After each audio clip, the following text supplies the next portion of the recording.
Hi, and welcome to the Rags to Riches show with myself, Terry Blackburn.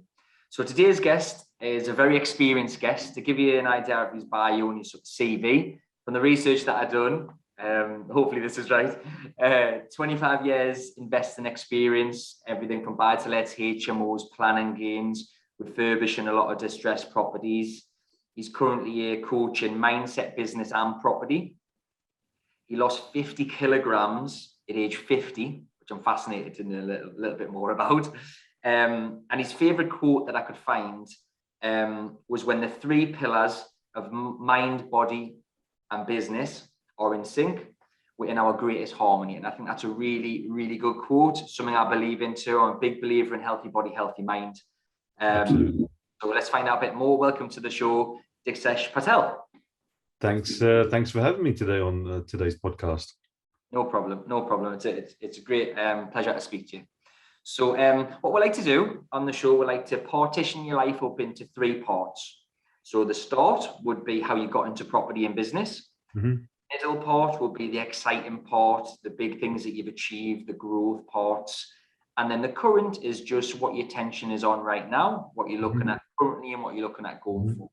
Sure. So just give us a sort of brief overview of each of those parts, please, and then we'll try and extract some of the lessons and some talking points as we go. That would be great. Sure.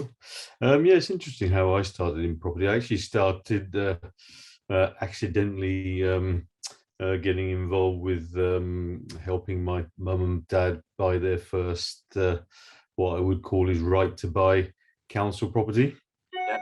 I remember that. I was a wee 20-year-old lad, didn't really know what I was doing, didn't really understand what Margaret Thatcher, the then Prime Minister, had introduced in terms of being able to buy the property that you'd rented from the council for many years. So that experience, the initial tenacity required to knock on the doors of the council, trying to find out how the process works. Can you remember this in the backdrop of no technology? Probably the internet didn't even exist back then in 1989. That was the year I was born, actually. 89. There you go. That's a long time ago. Got involved right from the beginning, trying to understand how to buy the property, how does it work, how much discount do they get. Then once you understand that, have we got enough money to buy the damn thing, whether it's our own cash or whether it's a mortgage. And that was my early green shoots of understanding how to acquire property. And it was probably my first experience as an accidental landlord, because I didn't really know what I knew back then. And I started learning the hard way, rolling your sleeves up as you do. And at that point, did you enjoy the process, and did you get a lot of people get this spark for property, don't they? And something normally spurs you on. Was that a sort of catalyst for you at that point, or was it just? I think it wasn't. The catalyst didn't occur then because I was still a university student. Okay. So I myself wasn't even working at the time, but it was just understanding that actually this thing was worth X thousand pounds, and we were getting such a significant discount. It just seemed like a no-brainer at the time, and we were living there. So it just, my mum and dad became owner occupiers.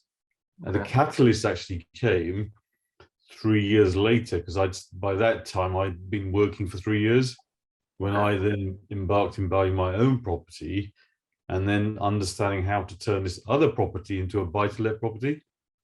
Okay. And so that was probably the first catalyst of, is this how this works? Income versus expenditure, because I didn't really understand debt back then. And debt used to be a big no-no thing, especially in my community, where, what happens if the tenant doesn't pay the rent? Then who's going to pay the mortgage? These sorts of mindset sort of stories started playing up in the early days. So that was the catalyst back then. That was the one. Okay. So if we dive a bit deeper into that middle part, then, because I know you've achieved a lot in your career so far, so give us some highlights, sort of how the property growth happened and what it looks like right now. First off, before we talk about the mindset, the fitness, and the business stuff, but just the property side, would be great. Yeah, I mean, my background is actually spent over 25 years in investment banking. Okay. Initially started off as a technologist, and worked my way all the way through to program and project management, which was good at the time. It's a high pressured, high paid type role. And in that time, back after my father's initial council flat property, I then embarked in buying my own property in 1993, back then in northwest London. And then what do? You do the normal thing. You bought something as a family, and then you'll save up for the next one. The next one came along in 1997 when my brother bought his house, so we all helped in that scenario. Again, the same repeating cycle occurs. We've got to save up, earn lots of money. And then the next one didn't happen until 2002, funnily enough. Wow. And that was probably, I would say, the real catalyst in understanding you can't wait 4 or 5 years of saving and buying and then renting, because you're just never going to get to any form of, what do people want is more time, right? And develop residual income. And it's only in the sort of the early 2000s where clearly these properties we've bought have increased in equity wealth. The penny started dropping, start refinancing some of these properties, and then started buying my own portfolio in the sort of, I would say 2002, 2003 is when we first started buying my own sort of properties as buy-to-lets, and that sort of continued on into the early 2010s. Okay. And around that time, of course, the property networking circuit started to sort of evolve, and it's like, what's all this about? What's joint ventures? And I really started dabbling, understanding what that means and how you could expand your business through leveraging other people's money. And I then moved on to refurb projects, buy, refurbish, refinance, and then eventually went on to heavy lifting HMOs. At its height, I had over 100 rooms at any one point in time. Is this all in London? No, so we started a lot in Peterborough. I did a lot of research in terms of HMO zones around the country, and I had like a top 2 that I'd looked at, and Peterborough sort of came up as good purchase level with the yields, and then good refinancing options. And as it happens, that was a great decision around that time, because a lot of the properties in Peterborough have gone up naturally in value anyway. And then what do people normally do? They start off with buy-to-lets, a bit of refurb projects, then they move into heavy lifting HMO type refurbs. And it's only sort of in the last 5 years that I've moved into property development. But I do like a good planning gain flip. I don't doing construction. People ought to think with the shiny pennies that it's actually it's an easy game doing construction. Because if it was that easy, we'd all be doing it. Yeah. So I've got a scheme, 22 flats going up as we speak, just north of Birmingham. So that's exciting. But I tend to sort of only build 1 in every 4 schemes. Whereas planning gain is a big thing, because you can buy something, get the planning, get its uplift, and then let somebody else take care of the construction risk. I think that's been a common theme. A lot of the developers that I've interviewed so far, a lot of them are seeing that.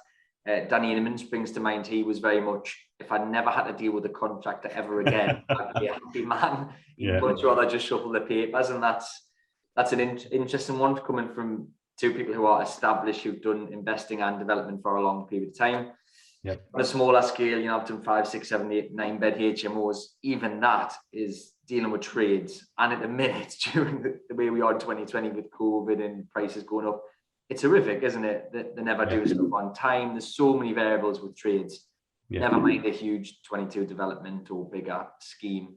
It's not like losing £5 on a buy-to-let. It can be quite a bit more than that, can't it? I think. Absolutely, yeah. I mean, even with the backdrop of recently with the pandemic, construction companies going bust, the projects delayed. You got supply chain issues, labor pressures as well, with a lot of the Brexit impact, with a lot of labor force moving out of the UK, and of course now we have supply chain issues with material costs going up, and even getting the materials to your site is also a challenge.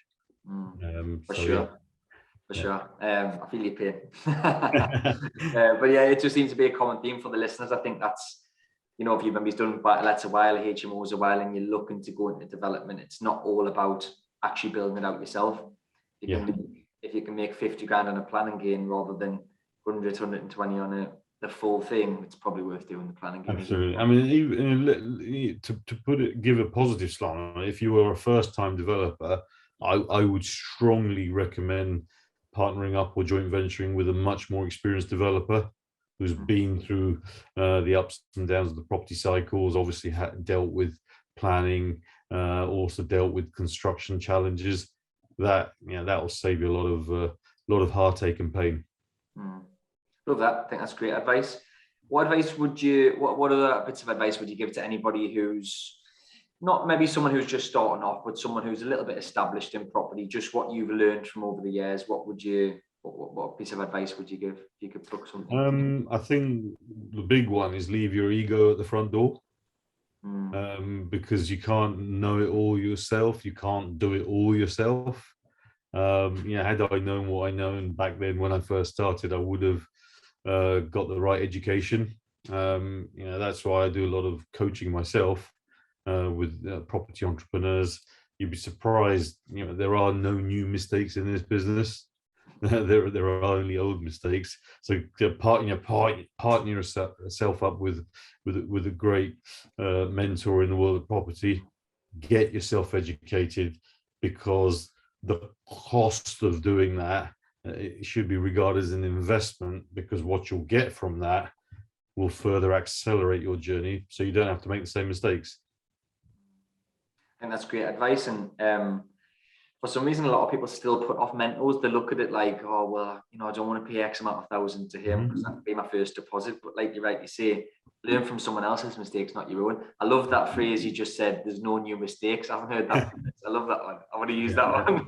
Why not? Yeah. Love that. But you're completely right. I've had a property coach over the years. I've also had a business coach over the years, and a personal trainer. And I'm a big believer in coaching personally. I think it pushes you on, and there's always somebody doing more than you, isn't there? Absolutely. Yeah. To learn from. So love that. Thank you. So if we just go back a step, so just looking at the middle section still. So what other big things have you achieved? Obviously very successful in HMOs by the sounds of it, planning gains and things. What else have you achieved in that sort of growth part of your career? Maybe it's outside of property. Yeah. In terms of the outside property, did you say? Yeah, well, inside, outside, do you whatever. Yeah. Well, inside property, I mean, the biggest HMO conversion I've done is 25 bedrooms, so that's a real feat in itself. I don't know if I'd do that again, but I sort of might sort of cluster the rooms up into smaller sort of units. But that was a great experience. The biggest scheme I've got is currently going on at the moment, 22 flats. That's exciting. We're already up to the first floor, and out of the sites that I've had, we've successfully gained planning for 4 out of 5 schemes. That's and then good. The 5th scheme, we've managed to sell at break even of cost. That's the worst case is if you can be break even of cost on a planning game, then that's a good place to be. Yeah, definitely. Just on the 22 development one, so is that a JV? Do you JV with other people, or is that just yourself? So I've got a business partner, so we act as the lead developer on that particular site, and we've got investors invested into that project as joint venture investors. So that's exciting. The margins are pretty good. I think we've already got 8 reservations out of 22 off plan, and then we haven't even released the next phase of that project yet. So I was just about ask about the exit. So is it sale? Is that the exit? Yeah. So in terms of that property, it's likely that we'll be left with 5 or 6 unencumbered properties. And for the audience who don't know what that means, it means that we'll have 5 or 6 flats with no debt on it, which effectively is our profit. So what I always say to anybody is look at each checkpoint in your project. So if you have to get rid of 15 to 16 flats to break even of cost, get rid of all your debt, then worry about what you're going to do with the other 5 or 6, because the market might have changed at that point. So depending on our investors, it's likely that we may well hold some of those properties depending on where we are by next spring. Okay, cool. Sounds good. I think that's good advice. Again, from someone who's experienced. Okay. 22 bedroom HMO, all en suite. I'd say a significant chunk of them were en suites. I think close to 18 rooms. I think, yeah. Was that London as well, or do you tend to invest all over the country? Or no, that the HMOs in that specific was again in Peterborough. Peterborough, yeah. Oh, nice. Okay, cool. Sounds good. So how did the mindset and the fitness thing come about then? Is that something you've been interested in all of your life, or is it just something that you've gradually got into? And tell us a bit more about that. Yeah, so if I break it up into parts, as a business and a property coach, I've been doing that for over like 10, 12 years now. So that's always been there. In the backdrop, during the early stages of that, I developed at a personal level myself. I'm also an NLP qualified practitioner, and it's only when I started getting deep into the mindset sort of education that I realized that that's connected to the business side of it as well. So I've added that. So I'm also a personal development coach and a mindset coach as well. Been doing that for a good 8 to 10 years as well.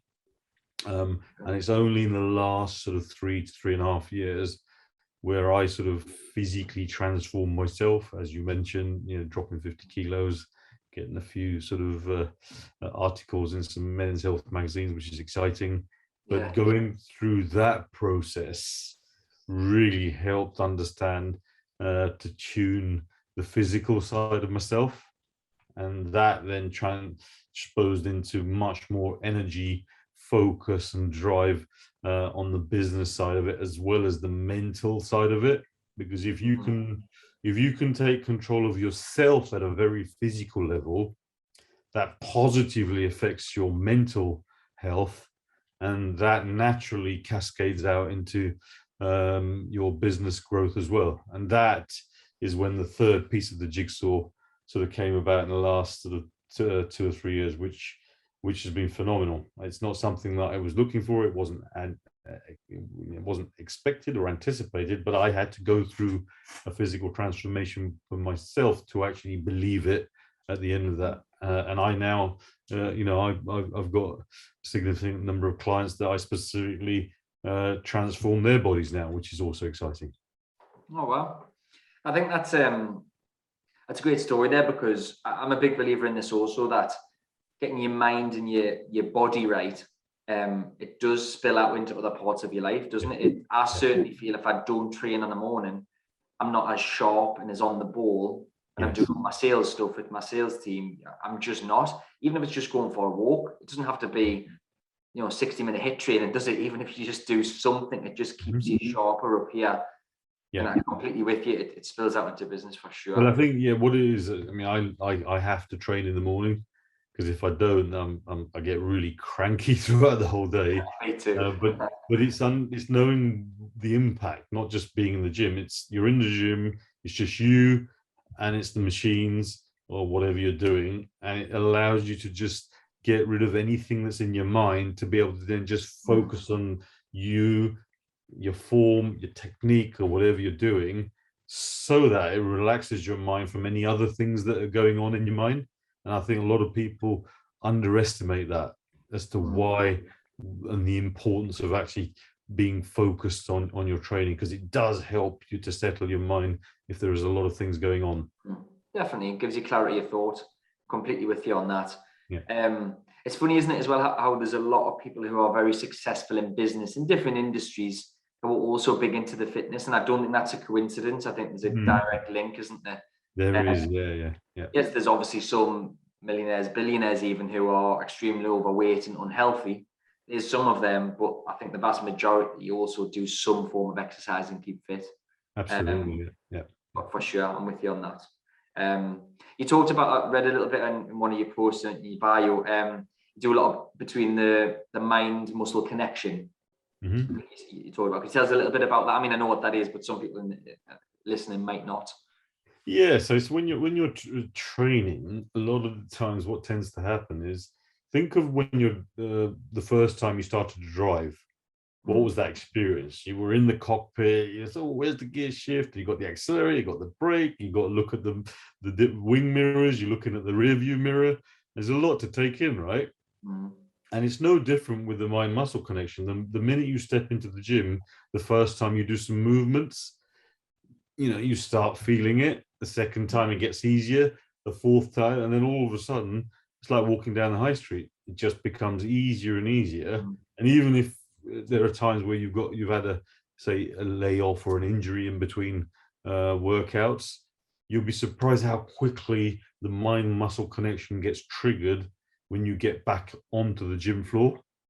But the big challenge for people is just to get going, get into the driver's seat, get into first gear, and just get used to driving, get used to walking. And that's the best analogy I can give.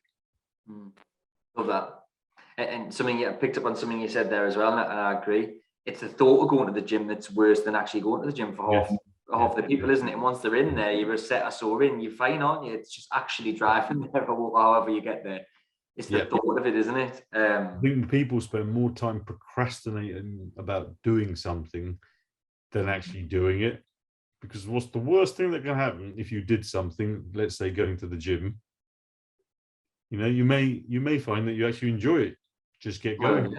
Yeah, definitely. And who doesn't want to be healthier, right? I mean, absolutely. There's no point being the richest person in the graveyard with no friends or family. You've got to enjoy it and make your money. But that's what, coming on to one of my last questions was, it seems like you do a lot of things. You're doing your coaching in various fields. You're obviously keeping fit yourself. You're doing investing. Are you still doing the investment banking, or are you full in with? No, that I left 5 years ago. Yeah, it's all gone yet. All gone. So you're spinning quite a few plates still. So what advice would you give on work-life balance and spinning all these plates, keeping fit, coaching and investing yourself? What advice would you give for balance? Again, I love to give comparison frames or analogies, and I'll use schools as a great example. If schools didn't have a timetable, what would happen? It would be absolute chaos, right? Yeah. And it's no different in the adult world. Yeah, you've got 168 hours in the week, 24 hours, 7 days a week. Start compartmentalizing your time and creating a timetable so that you know what you're doing at specific points in the day and the week. So it becomes almost like a habit, and it becomes rhythmic, so that what that does is it creates a lot of white space in your diary to free up for leisure activities or family activities or whatever else that you want to do to have fun, because that then stops the overanalyzing of what you should and shouldn't be doing. Organize your schedule right down to that, like a school timetable. That's the best advice I can give somebody. I think it's such a simple bit of advice, but it's a simple concept. And some of my sales guys still don't do this, and I say you should have just Google at Outlook, Gmail at Outlook, nice and organized on your calendar. To-do lists, I'm a big fan of, as simple as they are. I'm assuming you do. How do you do that? Do you do to-do lists? Yeah. I mean, we've got like a ClickUp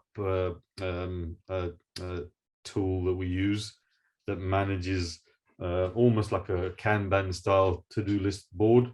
So what's the activities required, what's in progress and completed, and through a flow, and then who owns those tasks. So it's much easier to manage.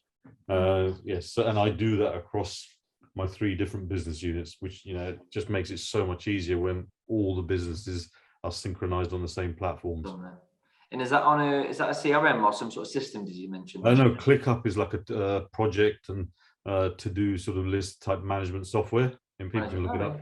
Click up. I want to write that down. Yeah. And then sometimes I find myself, I've got that much in here, and sometimes I just need to get it out, and then I speak to various members of my team and tell them all these and stuff. But then half the time, you get carried away with something else, don't you? And we just put it on a spreadsheet, but something a bit more slick like this. That system sounds. Yeah, so ClickUp's great for that task assignment, task prioritization, to-do list management, and then you can add members and people into ClickUp. But what also I find is we have so many different communication channels, whether it's email or WhatsApp or Messenger or whatever it is.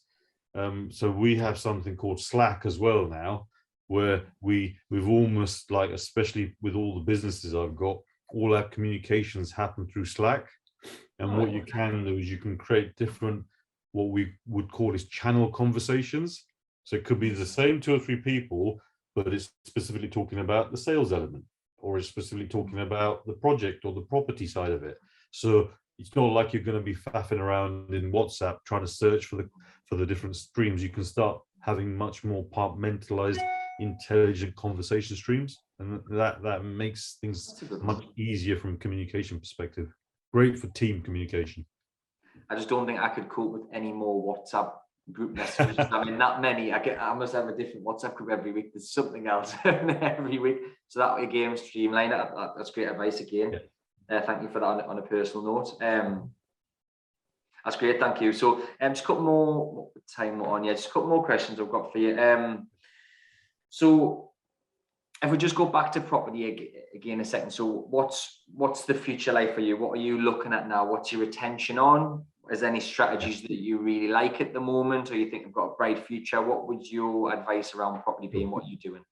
Yeah, there's a couple of things in there. One is the new sort of planning changes with Class MA, so commercial to resi type conversions, shops and uppers. Obviously, we've seen on the high street a lot of retail space closing down, so that's a big focus for me at the moment, looking for sort of those type of opportunities, Class MA, shops and uppers, commercial resi type conversions. That's one side of it.